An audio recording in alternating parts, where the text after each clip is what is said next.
As we come on the air on this anniversary of 9/11, new worry about al-Qaeda. U.S. officials tell ABC News the terrorist organization is now increasing its recruits from an unlikely source, from Americans. More than 100 have signed on, including inside Syria.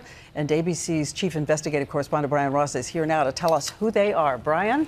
Well, Diane, U.S. law enforcement and intelligence officials tell ABC News that as many as 100 people in this country are under active surveillance tonight as potential terrorists, and that there are just as many who have left America to sign up as recruits for al-Qaeda overseas. It's a kind of American brigade. They come from small towns and big cities, law enforcement officials tell ABC News, including, they say, a man who lived here on Monte Vista Road in Phoenix. 30-year-old Eric Haroun was in the U.S. Army on the day of the 9/11 attacks. But this year, he became one of about a dozen Americans who authorities say are fighting in Syria with a group that has sworn allegiance to al-Qaeda, called al-Nusra. You're going down in flames. Haroun's father says his son just fell in with the wrong people. He's the furthest thing from a terrorist that there could be. But lured back to the U.S. by the FBI, Haroun will soon stand trial on charges he helped al-Qaeda. I think that's the most disturbing thing, is to see Americans switching sides and going over to the enemy. Alleged American recruits to al-Qaeda are showing up in hotspots across the Middle East and Africa. At least 50 young American men, many from Minnesota, have been tracked to the al-Qaeda group fighting in Somalia. This is the real Disneyland.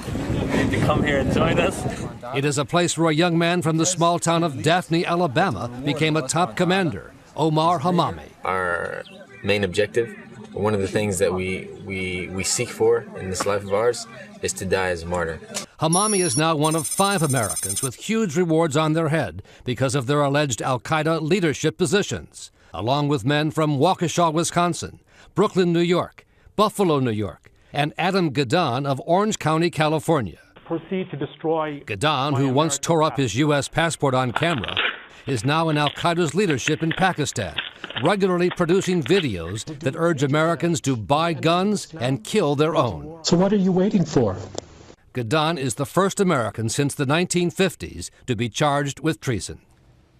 For obvious security reasons, the details of those people who are under surveillance in this country, the 100 or so, are closely guarded.